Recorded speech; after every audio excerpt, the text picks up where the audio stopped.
Meet Marci, a petite little girl born in the Pacific Northwest. She has long, glossy hair and a big smile. Marci lives each all-American moment as it comes to her. Little Marci, surrounded by nice white people, living nice white lives in 1970s Seattle, doesn't see herself as not white until the class picture comes out. She notes a difference in skin color, but shrugs it off. The white world around her is comfortable. It's what she knows. There are other people in the shadows who are different. The stoop-shouldered night workers who are brown, the silent house cleaners who are brown, the janitors and garbage men who are brown. Those poor people with brown skin don't know how to talk American. Marci's glad she's not one of them. Sometimes kids tease, "Marci from Mars," or "Marci the Martian." She's mostly sure they don't mean to hurt her feelings. Everyone has a nickname. But that church lady who keeps commenting to her pregnant mother, "Oh, I can't wait to see what color skin your baby will have. Maybe semi-sweet chocolate, or maybe milk chocolate?" Well, that lady's just overly friendly, and chocolate is nice, right? This lady understands what Marci does not, that interracial marriage has only been legal for 5 years. Marci and her unborn brother are something new, something rare, something other.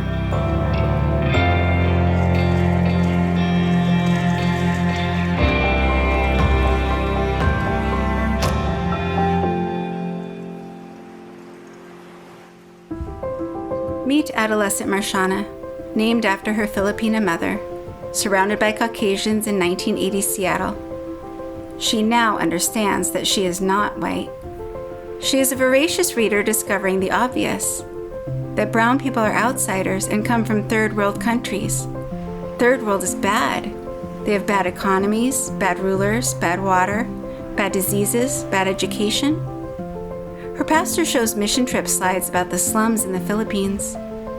A discomfort worms on the edge of her mind. She feels a little less than. Marciana is captivated by World War II stories and uses this history to put together the pieces of herself. Filipinos helped the Allies. That makes them good. The Danish resisted quietly throughout the Nazi occupation. Therefore, the Danish are good too. And finally, the Jewish. They were the victims, and that automatically puts them on the side of good. Marciana is so relieved that all of her bloodlines are good. If only the pieces of her were more obvious from the outside. That summer, Marciana is sitting on the edge of the Grand Canyon, feeling like a misfit. She is half white, but it's very awkward to convince people of that, and they don't seem to agree that it's special. She is Filipina, but fresh from the island immigrants look down on her for not knowing how to cook lumpia or speak the dialect. Her feet swing there on the edge of oblivion.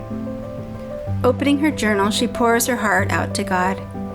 The moment is quiet and profound, scented of desert sage, dry and silent, until she hears, "Look, honey, that girl on the edge of that ledge.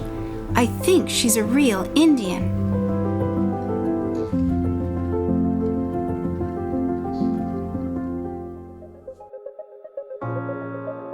Meet Marciana Meyer.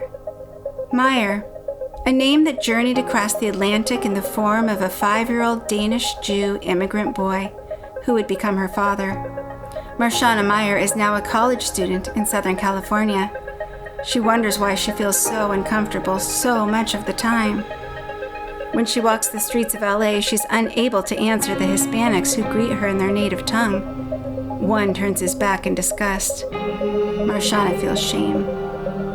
There's only one thing to do. She must prove her inner strength. She must represent her best self. She must get straight A's and double major. No, she must triple major. Graduation day, hot and sunny. Marciana Meyer unfolds the graduation program and scans it with rising anxiety. This will be her shining moment. She can visualize her name in royal blue, followed by not 1, not 2, but 3 majors. Won't people be impressed? Her value will be affirmed at last. There it is, her name in royal blue with just 2 majors listed. She finds out later that the preset print guides would not allow for more than 2 majors to be listed on the program. Stupid settings. She is a misfit in a preset world.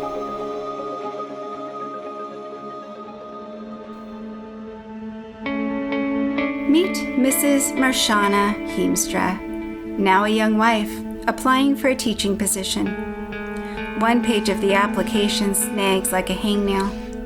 Race, check 1. White, black, Asian, Hispanic, other. Ouch. She can't check white because it would appear she's lying. She can't check Asian because that's only half the truth. She checks other.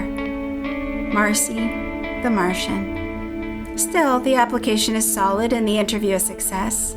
She settles into a rich and rewarding career teaching first graders. Although, she can't help but wonder, did she land the job so easily because of affirmative action? Was she warmly welcomed because of who she is as a person, or because of the apparent diversity she brings? Meet Marciana, the mother of a new child, a son, lighter-skinned. Let's call him Vanilla Latte. A daughter is born, her skin like mocha, strong and sweet. But they are born into a new world. The Twin Towers are still smoldering, and there is an overwhelming sense that nothing will be the same. A medically needy Filipino orphan enters the scene, capturing her heart. Their blood is not shared, but their outsides mostly match. Mocha, double shot. No one would guess he was adopted. She watches him closely and sees something familiar in his infant eyes. He too is a keen observer, watching people react to his otherness. A tightness rests just below her collarbones. As the plane takes off from Manila, Marciana's heart wrenches with a new ache. Is she a noble American rescuing a baby from a backward third world country with this bad government, bad water, and bad education? What is this incredible magnetic pull to this hot, steamy land where all the people are brown and the women carry umbrellas all day long to keep their skin as light as possible? She wipes away a confused tear.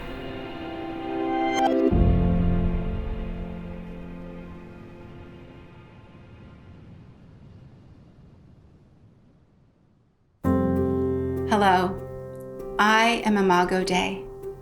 A full decade has passed since the adoption of my son, and this all-American life has shifted dramatically around us all. There is suddenly a new space for voices of all types to be heard. I have no fix for the tension, the alienness. The threads of my story don't fit neatly into one stream of history. I am still Marci the Martian. If you met me as a child, a teenager, a young adult, a first grade teacher, what would your first impression be? Would you perceive me as an other, different in a way that builds a barrier between us? You might say, I don't see you that way. I see you as one of us. Yes, I am 100% one of us, 99% of the time. But each of us must wrestle with the stories and histories we carry, whether they are visible or invisible. Otherness comes in many shades. The heart of my story is this. I am Imago Dei, and so are you. We are both made in the image of God. Let's start here as image bearers having equal value. Let's explore the differences in our story with wonder and curiosity. And may we all grow in understanding and compassion and love for each other.